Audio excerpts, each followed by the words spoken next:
Hey everyone, Garpalish here. So I'm starting to suspect that I may have been approaching game dev the wrong way for the last 6 years of my life. And so I need to test something real quick. I'm going to be making a procedural dungeon generator in Love 2D with the help of this library called Astray. Now, by default, Astray will generate dungeons using ASCII characters, which is cool, but not really the kind of vibe that we're going for. But because we're just dealing with characters here, it's very easy to convert the ASCII characters to numbers instead. Ones for walls, 0 for empty space, we have 3 for doors. And this is something that we can actually work with because now we can convert these numbers into colored tiles. Instead of a 1 or a 0 or a 3, you would put a white tile or a black tile or a red tile. And already this is looking a lot more like a dungeon. And again, you can randomly generate these dungeons as many times as you like. But we can still do more with this. One thing you could do is you could replace these colored tiles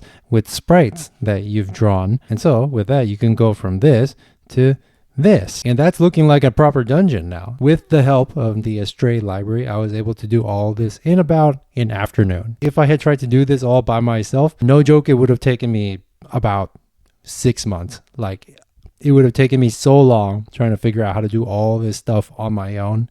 I might have just given up on this project before it was even done. You know what else uses an array of numbers to represent a map? Doom, the video game.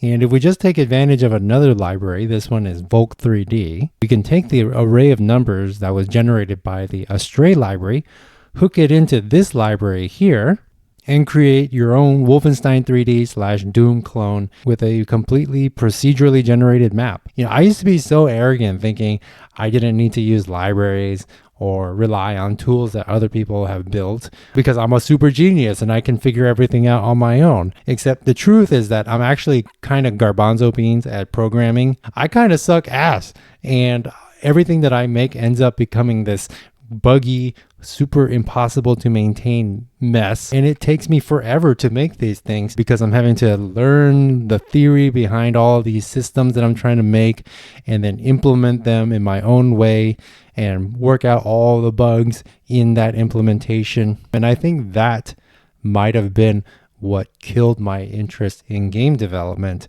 and why I've given up on so many projects. Instead of just using the damn library so that I could get some kind of visual result on my screen. Again, literally this whole project took me like a day to do, whereas it would have taken me months to do on my own. And instead of wasting all of my time writing boilerplate and figuring out bugs and stuff, I could have just been spending that time doing things that I actually enjoy, like making sprites and artwork and things for my game. And maybe I could have had a game published by now. So yeah, this little experiment has basically completely changed my opinion on things like using libraries. I am now fully converted to, using whatever tools are available to make my life easier so that I can just get stuff done.